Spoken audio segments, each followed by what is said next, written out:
The late Sushant Singh Rajput and Rhea Chakraborty were very much in love. They lived in together for close to a year until the unfortunate day when Sushant was found dead, hanging from the ceiling of his room. It was concluded as suicide.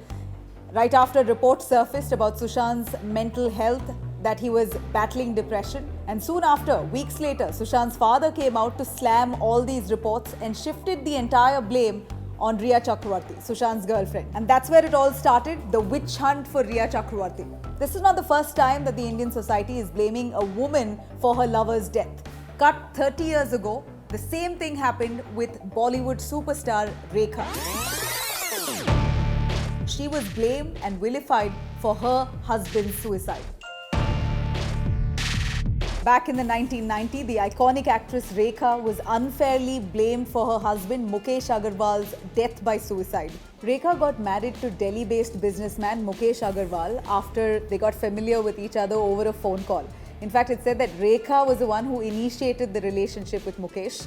And just barely a month after getting to know each other, they decided to tie the knot. Just a few weeks after her marriage, Rekha got to know that Mukesh was battling chronic depression which ran in his family. And right after, there were cracks that appeared in their marriage after Mukesh exhibited erratic behavior. And 7 months after their wedding, Mukesh committed suicide. What followed after was a nationwide witch hunt. People all across the country hated and shamed Rekha for being a cold-hearted man-eater. Rekha was attacked by the choicest of verbal assaults. Her in-laws called her a witch. Her own fraternity members in Bollywood shunned her.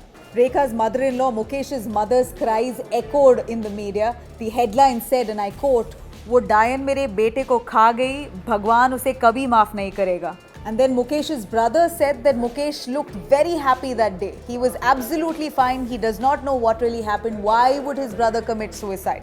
In fact, he went on to say, and I quote, "My brother loved Rekha. For him, love was a do or die attempt. He could not tolerate what Rekha was doing to him.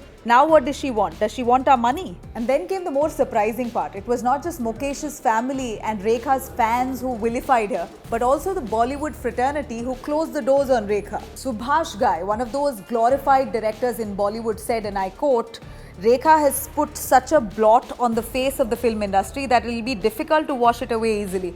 I think after this, any respectable family will think twice before accepting any actress as their bahu. It's going to be tough even professionally for her. No conscientious director will work with her ever again.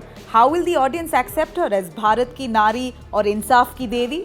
And then Anupam Kher, who shared screen space with Rekha multiple times, said that she has now become the national wham. He said, and I quote, "Personally and professionally, I think it's curtains for Rekha." And naturally, the press lapped up this sensational story and came up with some unforgiving banners like the macabre truth behind Mukesh's suicide, the Black Widow. Even film industry insiders, very specifically, some of those top directors, producers, stars, chose not to work with Rekha. The Delhi's high society and Bombay's mighty film industry condemned Rekha for murdering her husband. Now coming back to the present day, 30 years later, we're seeing similar situations with Rhea Chakraborty.